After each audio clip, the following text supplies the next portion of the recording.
What if I told you there's a set of lenses out there that can be natively mounted onto most mirrorless and cinema cameras? No adapter needed, no EF, no PL, just straight mirrorless mounts. Everything is included inside the box, and they might just be the best value cinema lenses ever made. So here we have the brand new Vision 1 Prime Official VP1 full frame cinema lenses from Surui. To get us started with this brand new lens lineup, we have a 24, 35 and 50, so all the most common focal lengths. They are all T1.4 wide open aperture, and considering their full frame and T1.4, the size and the weight is ridiculously impressive. They have a front filter thread of 67mm, which hints towards how small these lenses actually are for full frame. I would say the size and weight, kind of the balance of them, is good, nearly perfect, but not quite. These are maybe ideal for a mirrorless camera, but as you start to get into the bigger cinema cameras, they may be a little bit on the small and light side. But what I will say for that is, I much prefer lenses to be on the smaller light side than then too big and too heavy, kind of get in the way of the workflow. So it's actually quite a good thing. Full metal constructions, build quality is really good, and like the best from Surui that I have ever tested or used. It does feel like they have stepped up a little bit to get into these lenses, which is really good to see. The design is kind of blue and white beam. The blue is quite unusual, and it's kind of not what we're used to seeing from cinema lenses. The millimeters are wrought in this kind of really kind of sky blue text. I quite like it. It's a bit unusual, but I do like it. And my favorite kind of blue design element is actually the hard case you get if you buy the full kit. And let me just tell you, this is a big step up from anything Surui have done before. But this case is right in line with any other cinema lenses. It's got a custom cutout to hold all the different elements and pieces and accessories. It fits really nice, feels really safe. A hard case, kind of pelly type case with a dual locking mechanism. And it is kind of bright sky blue, so you can kind of look at all your kit and know exactly where the lenses are at all times. So let's start getting into what actually makes these lenses unique and different. And it starts on the mount. So for anyone that does not know, when you have a manual focus cinema lens like this with no electronics in it at all, it's kind of good practice to get either EF mount or a PL mount because of something called flange distance. It actually means the distance between the camera sensor and how close the back of the lens needs to be to get focus. Now, EF and PL mount have the largest gap, meaning that you can then use an adapter to go to any of the newer kind of mirrorless mounts. The downside of this is you need to buy an adapter that costs more money. It adds a size and a weight and kind of extra length. It creates more unbalance. It's just, if you want to run kind of multicam setups, you need multiple adapters. There is little inconveniences to this, and Surui here have solved pretty much all of them. So what we essentially have here with the VP1s is an interchangeable mirrorless mount. Now, normally, when it comes to interchangeable mounts that the user can do, there's this thing of like cost of flange distance changes. You'll need different length screws, and there'll be different size screws. You'll need separate screwdrivers. But Surui have made this super efficient, well done system here, where you actually only remove the inside screws. So normally you have the metal ring on the back of the lens that meets the camera body, and this has screws holding it down. So those screws actually do not get removed. It is super clever. You only have to remove 4 internal screws that are kind of on the inside of the lens ring. And this makes all those screws the same size, meaning you only need 1 screwdriver and 1 set of screws. But it gets better though, because when you purchase the kit from Surui, you get all the mounts you're going to need included in the box. You've not got to go selecting which ones you want and adding as an additional extra. They all come with a space in your pelly case.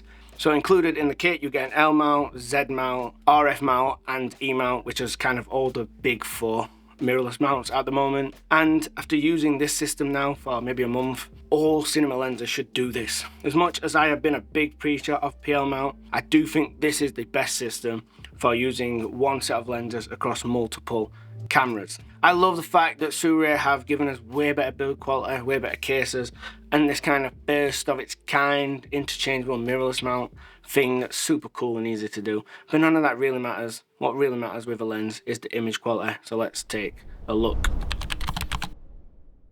So first up, we have the 50mm wide open T1.4. I will quickly just show you this. Looks nice and sharp, typical stuff. We punch in to 800%. I would say this is sharp for a cinema lens, a little bit below your Lumix, Sony, Sigma style stuff. Kind of where I prefer it, maybe a little bit sharp for some people. So here is 35 T1.4, but what I want to do here is step down from wide open to T2 to see how the image kind of controls and what vignetting corrects, stuff like that. So as we jump back and forth here, you can see there's this kind of center hotspot that kind of evens out and you get just a much better performing image. This is really common. I actually prefer it. I like to have the ability to kind of, if I was say filming something symmetrical, and I'd probably wide open the lens, soften the edges, darken them off, and then if say you're filming something with two people in, or like something that your subject or interest in the frame is wide, you want to step down, kind of use it to your advantage, understand and know your lenses. It's very rare that I shoot wide open, but just so we know here, there is some vignetting. This is pretty much on every lens I've ever tested. If you don't want this, then you're probably going to have to go into like a G Master or something to really try and get rid of this. But even there, you'll have a little bit. Then we have the 24mm wide open. Again, nice, sharp image. And which is the most important part, which is right here. This is all three together. And I must say, pretty impressive job here. What I want to point out here though, while these are excellent kind of results, they all match in color and in brightness and contrast, which is exactly what you want and need from a cinema lens kit. That's the whole point, right? They have picked really safe lenses, so the 24, 35 and 50 normally perform the closest. It's normally as you start going to like a 135 or a 14mm that you will get outliers, so this will be a much more interesting test when Surui add to this lineup. But for now, this is A+, full pass from me. I would have no issue. These lenses match perfectly. So this is the 35mm, which again, I chose because it's the middle lens. The minimum focus distance on these lenses is actually really, really good. They perform really well here, but I didn't want to use the 24 with the closest or the 50. You know, I wanted to go middle. So this is the kind of highest magnification ratio you will get from these lenses. I don't have many problems with this. This is actually closer than most cinema lenses will get, unless you're getting to like a dedicated macro lens. Obviously they're going to perform much better. But yeah, overall, again, A to A plus for a normal cinema lens set. Here we're getting into chromatic aberration. Looking at this image, to me it looks amazing. I don't see any issues, but once we punch on in, this is 50mm wide open T1.4. Punching in, we have the most littlest bit. This is like if a G Master or like a Lumix lens is A+, this is like an A. This is probably the best I've seen from a cinema lens in terms of like mitigation, in terms of removing it. There is an argument to be said, maybe you want a bit and you want it to shift kind of teal or whatever colours, but just for kind of control, this is exceptionally good. Across this horizontal branch, you can see some purple. And if you look at this one that goes vertical up the back, there is some green. Don't know how well it's coming across on YouTube, but I can see them here. Another test though, just to look a little bit deeper into how well it's controlled. This image again looks exceptionally good. Up here to the right, you're starting to see some purple fringing. Back there, a little bit of green. Again, great stuff. Focus breathing. This, I'm going to do a focus pull to the target. It's so good. This is so well controlled. This focus breathing is like a problem for expensive lens manufacturers who are charging like those ridiculous prices for lenses, because this lens is incredibly cheap. And look at the minimum focus. Look how well controlled that focus breathing is. Just pay attention to the edges of the frame. Like over here to the right where this path is. It barely moves. Like, is there even any focus breathing? Let's start and look at the bokeh, or the orbs, or depth in general. I'm once again a massive fan of this. I guess it's personal preference, but I love how they are perfectly round and clear. No onions in the centre, none of that leery stuff. But as you take them to the edge, they just show a little bit of character.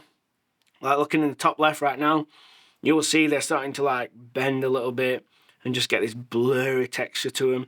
I love how the brighter ones show more clarity, but then these ones are like softer. Yeah, so this is 50mm T2. And you can see at this point we have the most perfectly round, satisfying orbs I've seen in a while. These look like AI generated orbs. They're fantastic. One of the strongest points of this lens is its depth. Like, it is really pleasing. That to me there is some of the most satisfying bokeh I've seen. Flare control here. I've got a torch. It has a low power mode and a high power mode. So first up is just me with a torch. Really unrealistic situation. Right down the barrel of the lens. Probably never going to do that. Low power mode. So here it is. And again, it might be quite hard to see if this is good or bad, but I can reference this from all the other lenses I've tested, and so good. Like, really, really good. This is normally, even the low power one can wash a lens if it's got loads of character and stuff. Jumping into high power mode, wow, look how this is. Look at the contrast in my face. Now, this is ridiculously good compared to some lenses. Like, most lenses at this point, you wouldn't even be able to see my face. It would just be so washed. So let's put them up against my Nisi lenses that I own, which are really popular, great value cinema lenses. 35 versus 35, both wide open. So that is T1.4 on the VP1s, and it's going to be T1.9 on the Nisis. So this is me. Focus will be in and out. You know, I'm just by myself here filming. And this is the Surui. Looks great, right? Nice looking lens. Let's jump across. I'm going to put them side by side in a second, but this is the Nisi. Again, another great looking lens. I like both images. Let's see them compared side by side. Close, right? Closer than you'd expect, given price. I think I prefer the VP1, honestly. It's got a much less distracting background. I think the background here is just, maybe it's to do with that wider aperture, but yeah. If I stepped this Surui lens down to T1.9, it'd probably improve in every aspect a little bit. But I wanted to shoot wide open. I just think this texture is really kind of, it's moving about a lot. It's very like bringing your attention to it, where this one is a lot more like feels further away. I also think I prefer the skin tones. The VP1s lean a little bit warmer in their tones. They have this kind of green warmness to them. I think these are very close images, but if I had to pick, like you could say you could only have one of these, I picked the VP1s, which I never ever expected to do before starting this review. So the type of projects I've taken them on is a couple of like well-controlled interviews with lighting. I did it with all three lenses across multiple cameras, so wide, mid, close, 24, 35, 50. And I had a mix of Sony and Lumix cameras, which leans into how impressive it is that I could swap the mount out, kind of L mount here and then two E mounts over there, and get all my cameras with the same lens so easily. I also may have taken these lenses on a trip to the Norwegian fjords. More on that soon. But yeah, overall the character, it's like super clean and controlled, but in a good way, I believe. These do have a really cinematic look to them compared to like what you would get from a Sigma Art or a Sony G Master, clean and controlled. These lenses have really great depth. That T1.4 aperture just gives you like a really pleasant depth of field. Like, I'm a massive fan of the out of focus areas on this lens, and combine that with the contrast. We've seen in the lens flare test that these things hold contrast extremely well. I would say these lenses are sharp for cinema lenses. Don't get me wrong, they're not going to be as sharp as like a Lumix or a G Master, Sigma, any of those kind of brands, but for cinema lenses, they're definitely sharp. They take it like right up to the line and then just pull back at the right time, I believe. But if you are someone, say, who chases like vintage look, that kind of stuff, then these may be a little bit sharp for you. You could say that you could chuck a mist filter on or fix it in post, but what's the point? You may as well get the lenses that kind of achieve the style you want right in camera. So just keep that in mind. But for me, my style of filmmaking, and kind of if you shoot like a variety of projects, like maybe one day you're shooting a wedding, then a corporate interview, or you're doing a music video, like these are really, really good for that style of creator.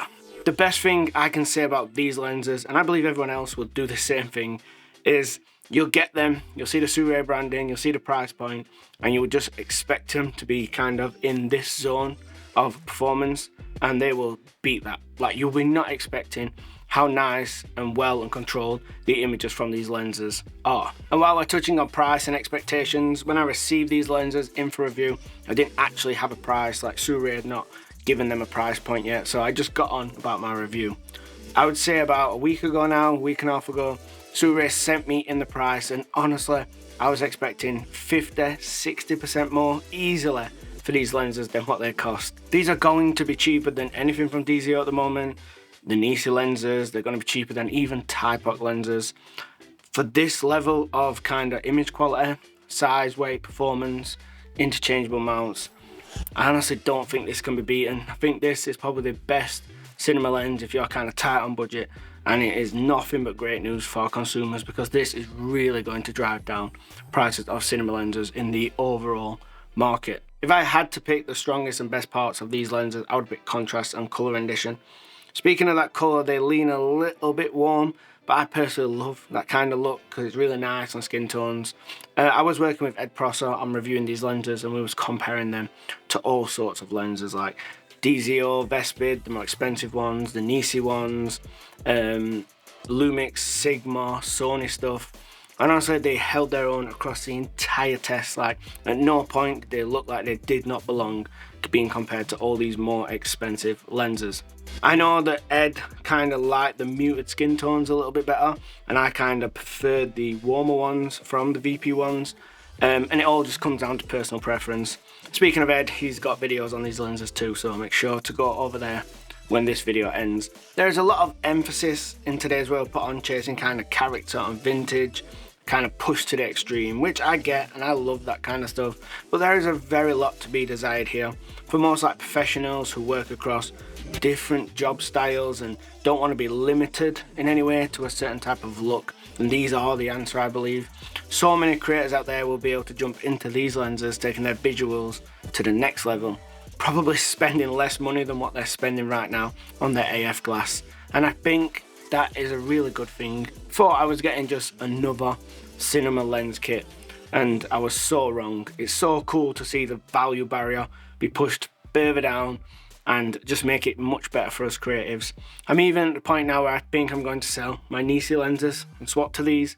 Super excited. If you love what Surui have done here, but you're someone who needs AF inside of their lenses, then you need to watch this video right here.